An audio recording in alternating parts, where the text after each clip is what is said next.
The sun was setting on a small town in Texas, painting the sky with streaks of gold and burnt orange, when Jake Pullman pulled into the old gas station off Route 46.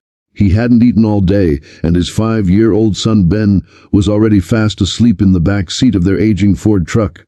The engine coughed as it turned off, and silence fell, the kind of silence that echoes around a man who's carrying too much weight on his shoulders. Jake had just lost his third job in 6 months, and with every passing hour, the fear of failing his son gnawed deeper into his soul. But he wasn't ready for what he was about to witness.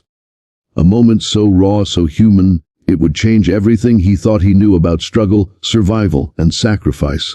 Before we continue, if you believe in kindness, second chances, and the power of compassion, please take a moment to like this video, share it with someone who needs hope, and subscribe to American Folktales.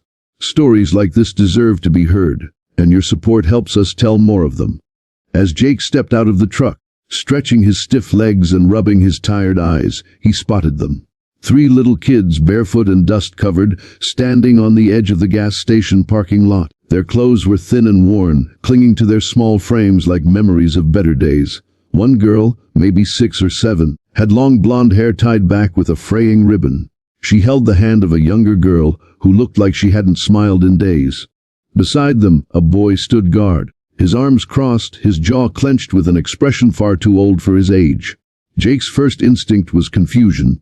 What were these kids doing out here, at this hour, alone? Then he saw her. A woman in her late 20s, tall, thin, and visibly exhausted, stood a few feet away, watching her children with protective eyes. Her jeans were faded, her tank top knotted at the waist, and her face looked like it hadn't seen rest in years. Jake knew that look. It was the same one that stared back at him from the mirror every morning. He reached into his truck for the last protein bar he had stashed away, planning to eat it himself. But something tugged at him, something deeper than logic. He walked over slowly, unsure how to begin. The boy noticed him first, standing taller as if preparing to defend his family. Jake knelt down to eye level, holding out the bar, and as he did, he asked softly, "Do you want food?" The smallest girl took a hesitant step forward. Her eyes were wide, lips trembling, and she whispered in the tiniest voice, "Please, food." That moment cracked something in Jake.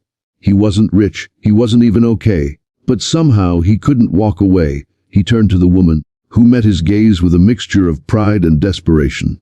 She didn't beg, she didn't even speak, but her eyes, those tired, burning eyes, told him everything. He asked if she was all right, if they needed help, and for a few seconds the world stood still between them. Then, without emotion, she spoke 7 words that would haunt Jake forever. "We haven't eaten in almost 3 days." Her name was Clara. She'd been on the road with her kids for weeks, trying to escape an abusive ex-husband in another state. She'd left everything behind, the apartment, the job, the few friends she had, and was surviving in a broken-down car parked behind the old diner that had shut down months ago. Every night, she bundled her children in clothes from a thrift store and hoped the cold wouldn't seep through. She had tried to find work, but with 3 kids and no address, no one would hire her. She had no phone, no money, and no one to call. Yet through all this, she had kept going, not because she believed things would get better, but because giving up simply wasn't an option. Jake didn't know what to say. His own life was unraveling. His wife had passed away 2 years earlier in a car accident, and since then, it had been just him and Ben.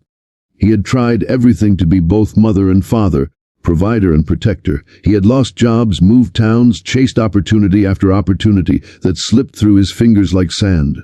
But even at his lowest, he'd never watched his child beg for food. That night, Jake did something he hadn't planned. He took Clara and her kids to the small motel he and Ben were staying at. He bought them a room for the night with the last of his cash, handed them 2 gas station sandwiches and a jug of milk, and told Clara, "Just sleep tonight. We'll figure it out tomorrow." He didn't sleep much himself. Not because of worry. That was always there. But because something inside him had shifted. He had seen himself in those kids. Seen his pain mirrored in Clara's eyes. And for the first time in a long time, he didn't feel alone in his suffering. Over the next few days, Jake began to help where he could. He offered to watch Clara's kids for a few hours each morning so she could walk into town and look for work. She got hired at a local diner to wash dishes and wait tables. A small job, but a start. Jake found some handyman work fixing fences and cleaning up yards. Ben made friends with Clara's children, and laughter slowly returned to their days. But the most powerful moment came a week later. Jake was driving Clara to her shift when she turned to him and said something that stopped him cold. "I was going to give up that night. I told the kids we'd try one last time, and then you showed up." She wasn't talking about fate. She wasn't talking about luck. She was talking about the quiet miracle of kindness. The kind that doesn't make headlines. The kind that doesn't come from wealth or comfort. The kind that simply sees another human being and says, "I can't fix everything, but I can stand with you." But Jake didn't become rich. Clara didn't suddenly escape poverty. But over time, they built something stronger. A bond forged not in romance or convenience, but in resilience and truth. They became family.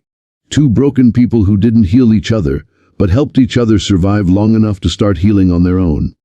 And that was enough. If this story touched your heart, please like the video, share it with someone who needs a reminder that good people still exist, and subscribe to American Folktales for more true, inspiring stories that matter. Your support helps us bring light to the darkest corners. Special request. Please leave a comment and tell us, what would you have done if you were in Jake's shoes that night? We read every comment, and your words matter.